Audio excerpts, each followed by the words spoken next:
Dalawang mahalagang pagtitipon ang pinaunlakan ni Kuya Ed Lapis para magsalita.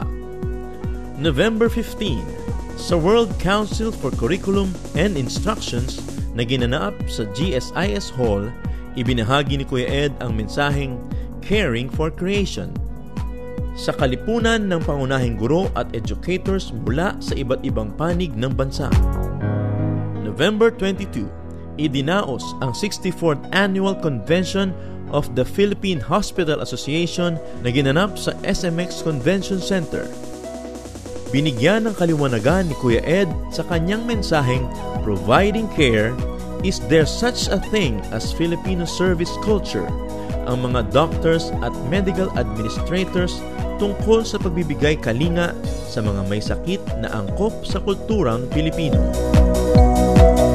November 17, ang ating Paaralan ng Buhay Ministry ay nagkaroon ng lecture on current status of nursing here and abroad na pinamagatang Ano na Nurses?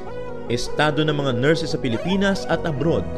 Ito ay dinaluhan ng mga professional nurses, nursing graduates, nursing students, nurse educators at administrators.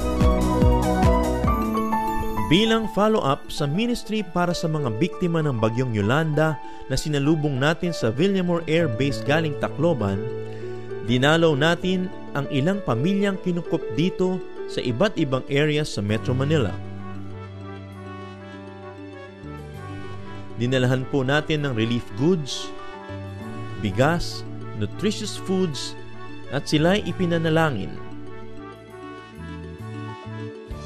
Dahil po sa patuloy nating paglilingkod sa mga biktima ng iba't ibang kalamidad, iba't ibang churches, organization,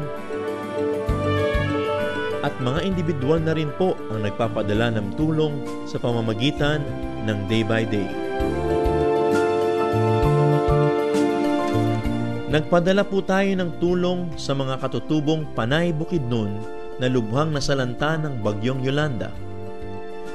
Sila po ay nakatira sa barangay Agkalaga sa pagitan ng mga bayan ng Kalinog at Tapas, sa bulubundukin at gitnang bahagi ng Panay Island.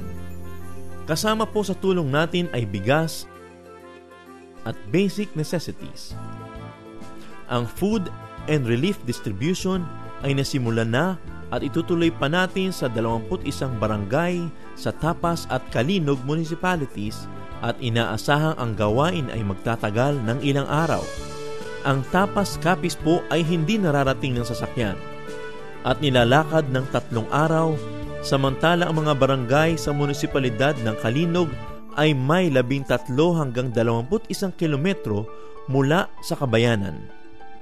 Wala na pong ibang nararating na tulong sa kanila, liban sa naipadala na natin doon at kasalukuyang dinadala pa, katuwang ang ating mga local partners.